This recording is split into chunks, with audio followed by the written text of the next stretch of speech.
India's aviation regulator on Wednesday extended the suspension of international passenger flights till November 30th due to coronavirus pandemic.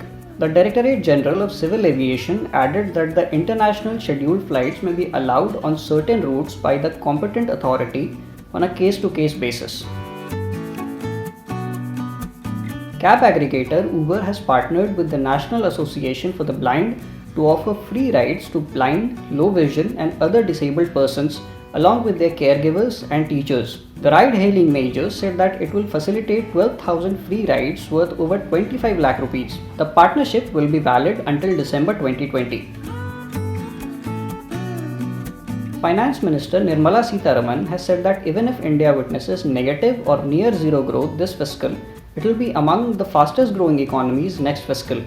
Speaking at the CERAWeek India Energy Forum, Sitharaman stated that although the economy may stagnate or contract in FY21, there are visible telltale signs of revival in the economy due to which it will bounce back in FY22.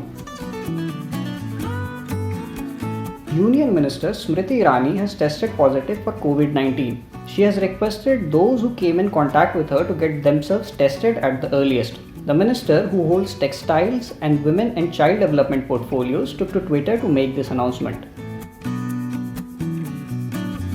Homegrown pharma major Cipla announced the commercialization of antibody detection kits ELIFast for COVID-19 in India. These test kits have been manufactured in partnership with Karva Limited under the technology transfer from the Indian Council of Medical Research. The company, however, did not disclose the price of the antibody detection kit.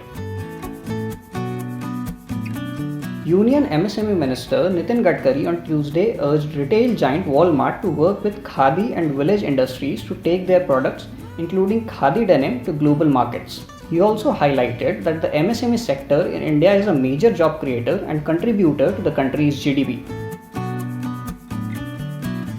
A person infected from novel coronavirus has a major chance of getting reinfected in just a few months or a year, a new UK-based study has claimed.